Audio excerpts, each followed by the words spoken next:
If you're wondering what the hell kind of drugs I'm on, this is a play on Toto Wolff's nickname, the Totonator. And you can call moi a dipshit over such a name like this, but he's given it for a couple of reasons. Not least because he's a tank of an Austrian with a strong accent, but because he has ascended to the top of the world in his field. Yet, not a hell of a lot of people know his backstory and his path to Formula One. So, this is it.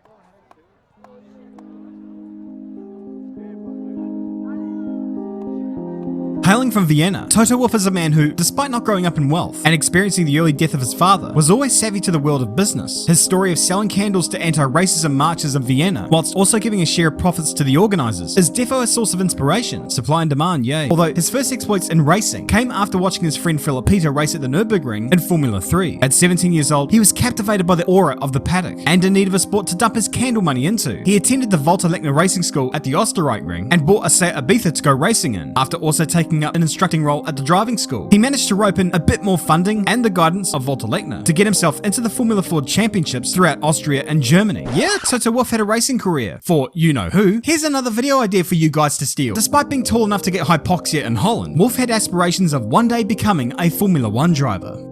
Cute. But then, he had a eureka moment whilst following Alex Wurz, a dude who did eventually make it to Formula One, during a race in them junior Formula days. He realised at that time that he wasn't good enough to make it to Formula One.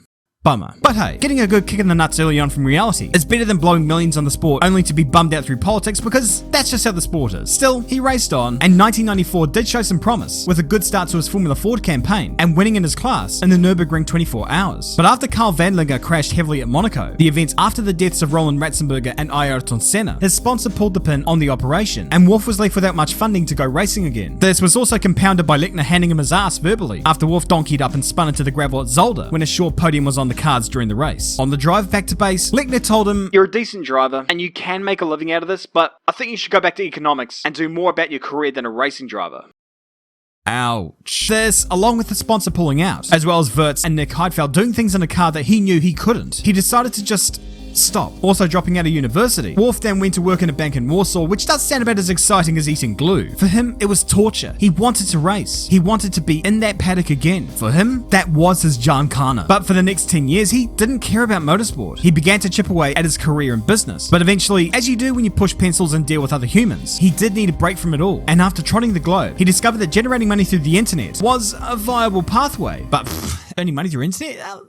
Whoever does that. So in 1998, he founded his first investment company, March 15. In 2004, he founded a second investment company, the imaginatively named March 16. Over the years, Toto built up his empire, investing in small companies that would eventually go on to generate millions. And naturally, he himself would end up with some coin. As of 2021, his estimated net worth is about 1.2 billion euros, I think. Somewhere in that region. It's just a shame that he names his companies like a pirate with scurvy. But with this newly acquired wealth, it opened up the door for him to re-pursue his passion for racing. That's if the opportunity ever came knocking. And in 2001, he was asked if he wanted to compete in a 6-hour race in Czechia and decided, yeah, why not? From there, he fell in love with the sport again. And in between 2001 and 2006, he did everything. GT racing, rallying, touring cars, Porsche Carrera Cup, you name it. In his first full season of GT World Championship racing, he won at Oschersleben and finished in P6 that year in the overall standings. He continued doing decently, keeping up with teammates Philip Peter and Karl Vanlinger thanks to his obsessive studying of numbers and telemetry. And in 2006, would win the Dubai 24-hour race alongside Peter, Dieter Keister, and Hans-Joachim Stuck. Perhaps the more ironic thing to come out of this was a sponsorship deal from Red Bull.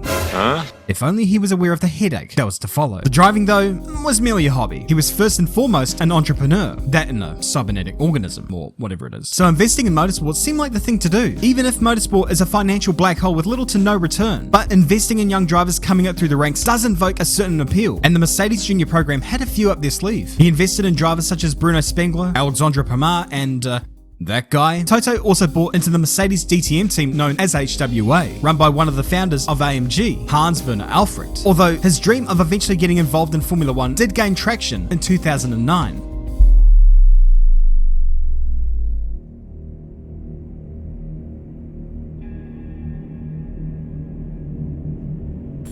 We'll have to keep our voice down here as well, because we've got 10 minutes to the start of FP1, so everyone's very busy at the moment.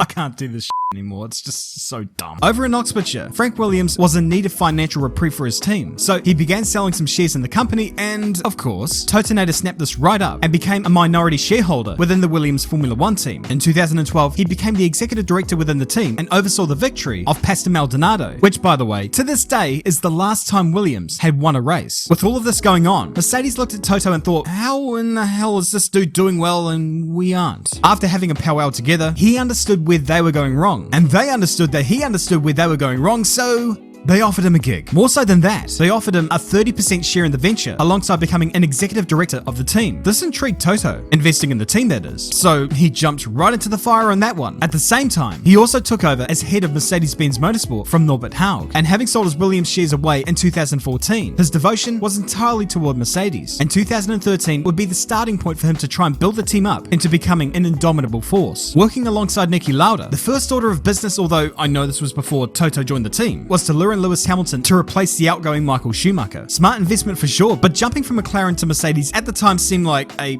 frankly weird move, because Mercedes did not have the right structures to succeed at the time, and there was no indication at the end of 2012 that they were going to completely obliterate the sport in the years to come. But then you bring Lewis in, and then Toto also came in, as well as other key personnel. Toto understood what foundations need be laid in order for the team to succeed, and that year they had won 3 Grand Prix, an obvious improvement from last year. And then with the new regs coming in, which Mercedes were quite insistent on, shall we say, the floodgates opened. The 2014 season started, and you know how this whole song and dance goes. From 2014 to 2021, Mercedes swept the constructors' titles, and until 2021, also won the drivers' championships, with Hamilton establishing a near indomitable record. Sure, the driver turns the wheel, but it is a genuine team sport, and the appointment of Wolff and Lauda was genius. You had savvy minds in the world of business who understood that gentlemen's agreements in motorsport don't mean diddly. Yet, they also spoke the driver's language. They understood what was needed from the team, because they had been there as racers. Even in other motorsport ventures which he oversees, such as the Merc Formula E team, he wins there too. He's a winning machine that never seems to stop, even if it does come at the expense of around 30 Bose headsets per season. So with a trophy cabinet that dwarfs anything else out there, there's plenty of moments in his time in Formula One that he could choose as standout moments. The 2014 season finale at Abu Dhabi after winning both titles, the trophy from 2012 Spain, Rosberg's resignation letter.